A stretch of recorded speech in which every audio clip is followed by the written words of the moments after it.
She wore the same gray cardigan every shift, same low ponytail, same downcast eyes when she walked the halls of Ashford General. Nobody looked twice at her. That was the point.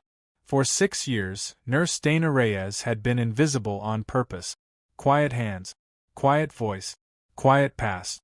The kind of woman coworkers forgot the moment she left a room. Nobody knew that 6 years ago, she had carried a wounded soldier 2 miles through gunfire without dropping her rifle once. Nobody knew her hands had once been steady enough to close an artery in the dark, under fire, with a headlamp and a prayer. Tonight, all of that was about to surface. A gurney would crash through the ER doors. A voice would groan a name only 3 people alive were supposed to remember. And nothing at Ashford General would ever look the same again. Before we get into it, welcome to Silent Heroes. If you're watching this late at night, drop a comment and tell us where you're tuning in from.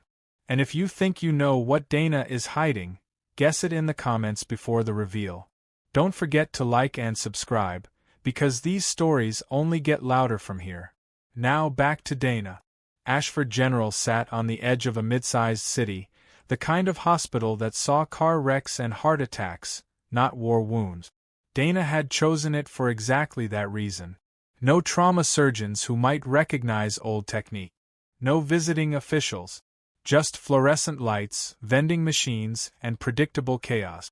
She was 34, though people guessed older, because of the way she held herself, shoulders slightly curved, like she was trying to take up less space. A thin white scar crossed her left eyebrow. She always said it was from a bike accident. It was not from a bike accident. She had learned the fastest way to survive was to make herself small. Small enough that people stopped asking questions. Small enough that nobody ever said the words Delta or Reyes in the same sentence again. Dr. Marcus Whitfield ran the ER like it was his personal stage.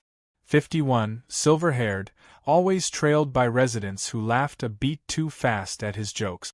He liked calling nurses by numbers instead of names when he was in a mood. He liked reminding everyone, loudly, who had gone to Johns Hopkins and who had not. Reyes, he'd say, tossing a chart at her without looking up, try not to slow me down today. She never answered back. She had survived worse men than Marcus Whitfield. There was one person who saw through the gray cardigan and the downcast eyes. Old Mr. Halloran, a retired mechanic in for his 3rd stint, gripped her wrist one evening while she checked his 4-line. "You've seen things," he said, not a question. "I can tell. Man who's seen combat walks different. So does a woman." Dana only smiled and adjusted his blanket. But her pulse had jumped, just slightly, and Mr. Halloran noticed that too. "Whatever it is," he said, "it's still in there. Don't let this place bury it." She didn't answer. But she didn't forget it either. The night everything changed started like any other. 11:47 p.m. rain hammering the ambulance bay. Then the radio cracked to life. Multiple GSW, incoming, ETA 2 minutes, 1 critical, 1 stable, requesting trauma team standby. Dr. Whitfield strode out to meet the ambulance himself, chest puffed, already narrating the moment for the residents behind him. Watch and learn. This is how you run a scene. The doors burst open. Paramedics wheeled in a man in his 40s, blood soaking through a jacket that Dana recognized instantly. Not a civilian jacket.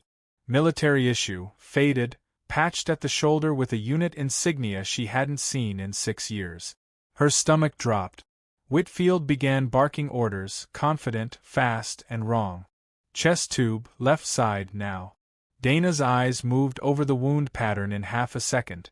Entry angle too high for what he was calling, pulse thready but present, trachea shifted subtly to the right. Tension pneumothorax. Not where he thought. And the clock was already running. "Doctor," she said quietly, "it's not the left." He didn't even glance at her. "I didn't ask, Reyes." The wounded man's eyes fluttered open. Chapped lips moved. A whisper, barely audible over the monitors, but Dana heard every syllable like it detonated in her skull. "Ghost, is that? Ghost 6. The word hit the room like a detonation. Every nurse near the bed turned. Whitfield froze mid-sentence, chest tube kit still in his hand. Dana's face had gone pale, her hands trembling once, then going utterly, unnaturally still. "What did he just call you?" Whitfield demanded, eyes narrowing. "Reyes. What is he talking about?" Dana said nothing. She stared at the patient's collarbone, at a tattoo just visible beneath the torn jacket, 3 interlocking chevrons she had once worn herself. "I asked you a question," Whitfield snapped, louder now, aware the room was watching him lose control of it. "Who called the SEALs? Because right now, nurse, you look like you've seen a ghost." The monitor above the bed began to shriek, oxygen crashing, blood pressure collapsing in real time. Dana's spine straightened. The tremor in her hands vanished completely, replaced by something colder, steadier, older. "Move," she said. Not loud. Not a request. For the first time in 6 years, Nurse Dana Reyes stopped making herself small. Dana moved before anyone could stop her. She shouldered past Whitfield, ripped open a chest decompression kit with hands that no longer shook, and pressed 2 fingers along the man's ribs, counting space by feel, not by textbook diagram. "Tension pneumothorax," she said, voice flat and clear. Air's trapped in the pleural space, pushing his heart and lungs sideways. If we don't release it in the next 30 seconds, his heart stop. Not might. Will. She drove the needle in at the second intercostal space, mid-clavicular line. A hiss of trapped air escape. The monitor's screaming pitch dropped instantly, oxygen climbing, blood pressure steadying beneath her hands. The room went silent except for the beeping curve returning to something survivable. "Chest tube, right side," Dana said, not asking permission anymore. "Now." A resident scrambled to obey her instead of Whitfield. Whitfield stood frozen, decompression kit still useless in his own hand, sweat beading at his hairline. "That's not protocol," he said weakly. "Your protocol was about to kill him," Dana answered, not looking up. 20 minutes later, the patient was stable, sedated, and breathing on his own. Nurses who'd worked beside Dana for years stared at her like they were meeting her for the first time. Whitfield's humiliation curdled into rage before the sun came up. By 6 o'clock in the morning, hospital security escorted Dana to the administrator's office. Whitfield had already been there an hour, spinning the story his way. Insubordination, unauthorized procedure, endangering a patient. "Effective immediately," the administrator said, avoiding Dana's eyes. "You're suspended pending review."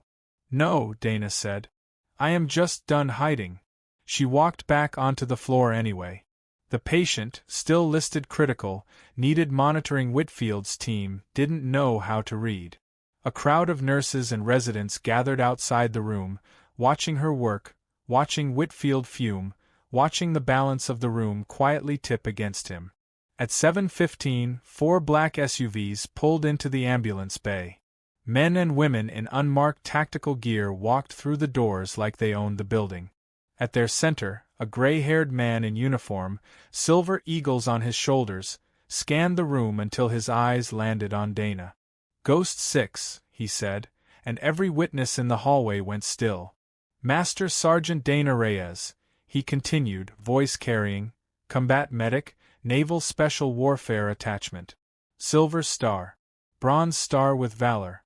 Credited with 14 confirmed lives saved under direct enemy fire, including the man in that bed, my son."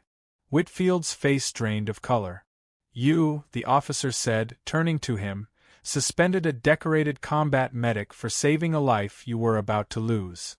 "I didn't know," Whitfield stammered. "Nobody told me who she was." "That was never the point," Dana said quietly. Stripped of authority on the spot, Whitfield's composure cracked completely. "This is my department," he snapped, one last desperate line. "I built this trauma unit from nothing." But the hospital's compliance director was already reviewing something else, records pulled overnight, showing Whitfield had falsified patient outcome data for 2 years to secure funding for a clinical trial bearing his own name, inflating survival numbers while quietly burying complications. The truth detonated faster than the first reveal had. Within the hour, hospital security wasn't escorting Dana anywhere. They were escorting Whitfield out, badge confiscated, trial suspended pending federal investigation. The wounded man's condition spiked once more near noon, an internal bleed mist in the chaos.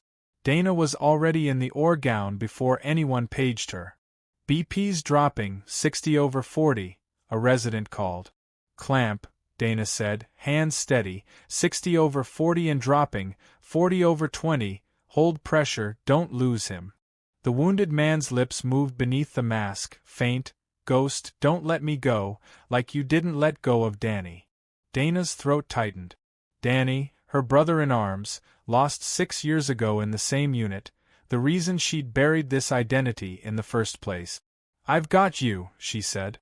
I never let go. 30 seconds later, the bleeding stopped. He has a chance, Dana said quietly. 3 weeks later, Whitfield's medical license was formally revoked, his trial exposed as fraud in a federal hearing. The hospital opened a new trauma training center, named the Reyes Combat Medicine Program, led by Dana herself, teaching both battlefield technique and hospital care side by side. Mr. Halloran was there on opening day, gripping her hand the same way he had months before. Told you, he said. It never left you. It just needed somewhere safe to live. Dana smiled, the first real smile anyone at Ashford General had seen. Being invisible had kept her safe. But it had never let her heal.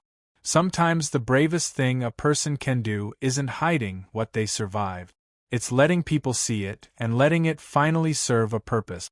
If this story moved you, like this video, subscribe to Silent Heroes, and comment below. What would you have done if you heard the words Ghost 6 in your own emergency room? The next story is already waiting.